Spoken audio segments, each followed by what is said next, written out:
Good morning. I'm Harley Schlanger from the LaRouche Organization with your daily video update for June 6th, 2022.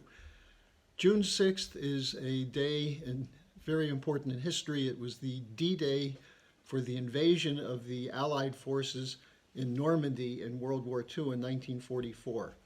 So we still have to keep in mind these important dates in history as we look at the current situation and the mess that we're in today. And what I want to do is give you two completely different stories about what's behind the systemic financial collapse, which is still being denied in most Western circles that it's going on, but which is clearly just being discussed around the world, in the global south, among the non-aligned nations, and certainly in policymaking levels of Russia and China.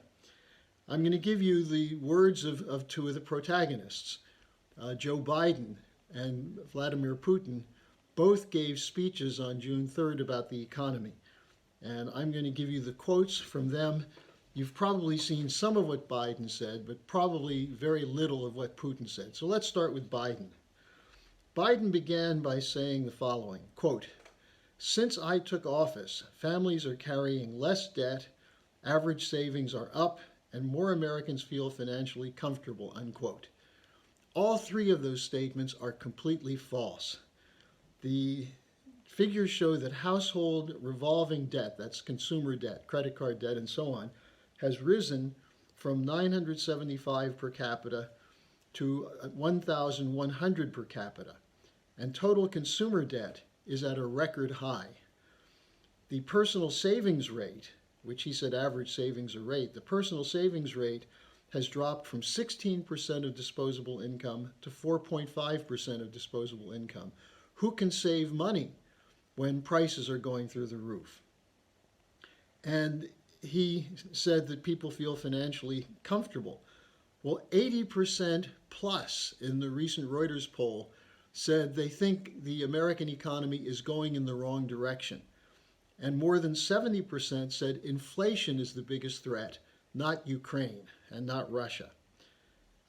Then he went on to say that the cause of inflation is Russia and Putin, that they're the ones responsible for inflation, which he earlier had said inflation is a sign of an economic recovery coming out from the pandemic crisis. So on the one side, he says that inflation is good. On the other side, he says it's caused by Russia's policy. And in doing that, he's playing on the narrative that Putin is evil, Putin is the cause of all the problems in the world, that the Russians are driving the oil price up, Russians are responsible for food prices going up, and so on. Now, it's worth noting that his Treasury Secretary, Janet Yellen, has a different line on these things. She just wrote a book in which she admits in the book, according to Bloomberg News, that she urged Biden not to go through with the $1.9 trillion rescue plan because she said she was worried by the specter of inflation. And although she went along with it, what she said was that inflation is manageable. There'll be slight inflation. She had the Jerome Powell line that it's transitory. And then she now is saying that she didn't realize the seriousness of the supply chain disruptions from the pandemic. And so her claim that it was slight transitory inflation was not true. Well, the reason they were calling it transitory in 2021 is they couldn't blame Putin for it yet. So from the US side, you have a fairy tale about what's happening with the economy. All is good. It's a good sign, the inflation. We're doing the right thing and we can recover from it. The problem is those damn Ruskies. Now, Putin on June 3rd gave a slightly different approach in an interview with Russian television. And he identified Wall Street and Western policy as behind the food crisis.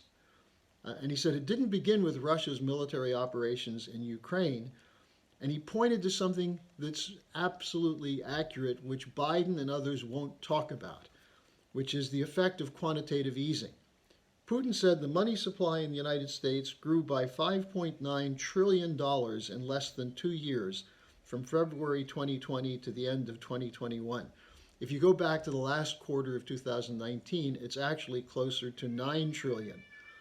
And Putin described this as unprecedented productivity of the money printing machines. The total cash supply grew by 38.6%, he said. So it was a mistake made by U.S. financial and economic authorities. It has nothing to do with Russia's actions in Ukraine, which is unrelated.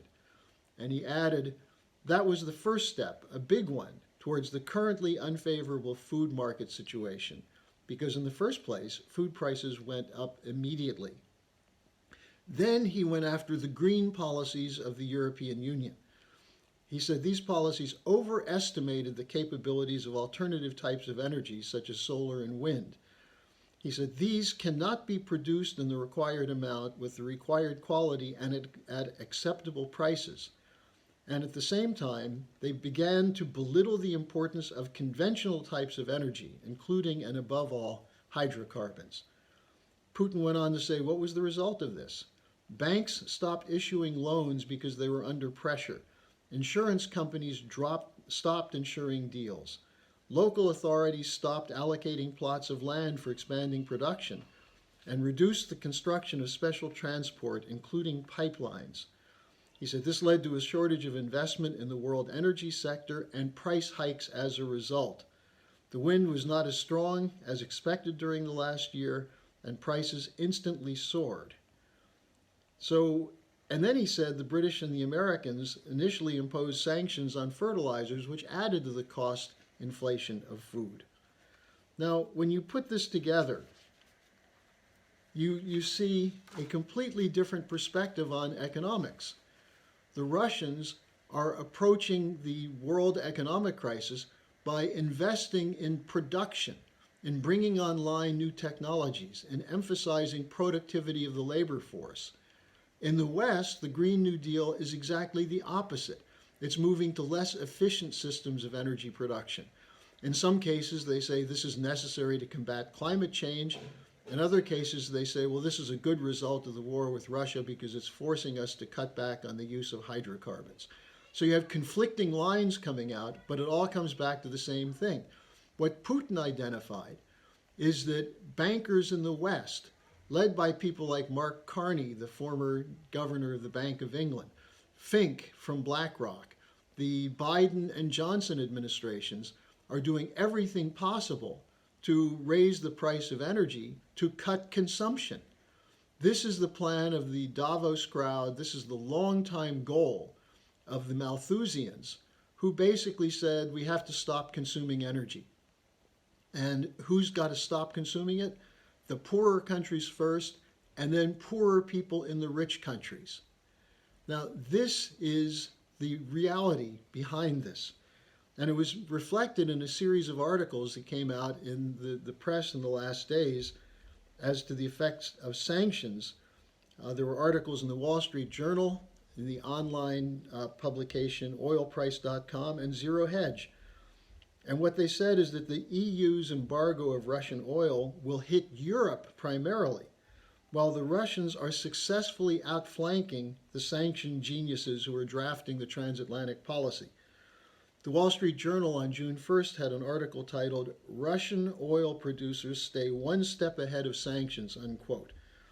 What they point out is that Russia is working with countries like China, India, and other Asian nations for increased sales of oil, developing new transmission systems. They also point out that the OPEC producers did not kick Russia out of OPEC Plus, which is the original OPEC countries plus a number of others, including Russia. And they did this, they kept the same quotas, despite pressures from Wall Street and London to increase their production and shut down Russian production. There's increased cooperation between Russia and Saudi Arabia. This is probably why Joe Biden had scheduled a trip to go to Saudi Arabia, according to the Washington Post and the New York Times, which has now been postponed. But just listen to this one more narrative that gives you a sense of the hypocrisy of the Western leaders. Remember, Biden, when he came in, said that he would make Saudi Arabia a pariah state over the murder of Jamal Khashoggi, the journalist. and that he would not allow Saudi human rights violations to go unpunished. Well, in announcing the likely Biden trip to Saudi Arabia, Blinken said, quote, Antony Blinken, the Secretary of State, quote, Saudi Arabia is a critical partner to us in dealing with extremism in the region, unquote. The Saudis were the ones who funded al-Qaeda and funded ISIS. How are they helpful in dealing with extremism? Well, they're helpful with the U.S. policy of increasing the arms to the extremists. And then he said, human rights are still important, but, quote, we are addressing the totality of our interests in that relationship. Hypocrisy. So you look at these two stories on the economy from Biden and from Putin. Then you put that against reality and you ask yourself, who's telling the truth? And it would take an absolute imbecile to conclude that the West is the honest partner here. The question is, what will we do about it? And that's why we're having a conference June 18th and 19th, which will take up LaRouche's proposal from many years ago to put the Western financial system into bankruptcy reorganization, to cut out the fluff of the funny money that's been put in, the speculation, and so on, and restore national sovereignty to economic policies with an emphasis on physical production. You can register for that conference at the bottom of the description page. I'll have a link for you there. Thanks for joining me today, and keep thinking.